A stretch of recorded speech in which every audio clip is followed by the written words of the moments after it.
evaluate the improper integral, the double integral of the function y divided by the square root of 1 minus x squared minus y squared into square root, where D is equal to the set of all ordered pairs x comma y, such that x is greater than or equal to 0, y is greater than or equal to 0, and x squared plus y squared is less than or equal to 1. Note, first, that this region is actually a quarter of a circle. That's worth noting. So it's a quarter of a circle. So that means that the integral boundaries that we're going to set up are going to be over the interval bracket 0, comma 1, end bracket, by the interval bracket 0, comma square root of 1 minus x squared, end square root, end bracket. That's how I want to interpret that. So when I go to write my integral, and notice my y values are in terms of x intentionally.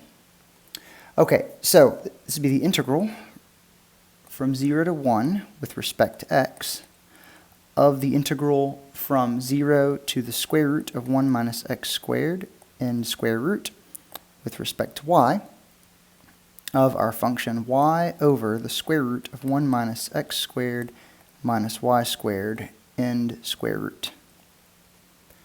Before we go any further, I would like to point out that there actually is a discontinuity in this interval.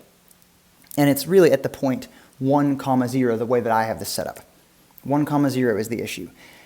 If you set this up in a different way, you'd have a different discontinuity. But there is a discontinuity. However, it's on the boundary. It's on the boundary of that quarter circle.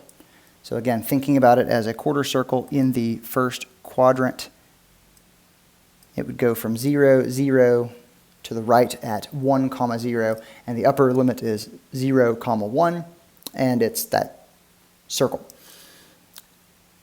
However, because of Fubini's theorem that we've seen in this section, we know that that's actually not an issue. We can go ahead and evaluate this integral as an iterated integral. All right, now, to evaluate the inner integral here, let's make a u substitution. So u being equal to 1 minus x squared minus y squared, which means that du, and we're actually taking this with respect to y, because our inner integral is with respect to y, that is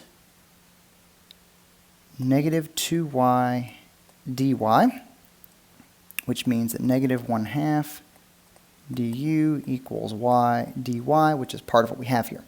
So this inner integral, or actually the whole integral, becomes the integral from 0 to 1 with respect to x of the integral from 1 minus x squared to 0 with respect to u of the function negative 1/2 times u to the negative 1/2. I've changed the boundaries based on my definition of what u is with respect to y, or in relation to y. So this is going to become the integral from 0 to 1 with respect to x of the square root of 1 minus x squared once we make all of our substitutions, and that's all inside that square root of 1 minus x squared and square root. Now if we appeal to an integral table, or possibly use trig substitution, this would then be equal to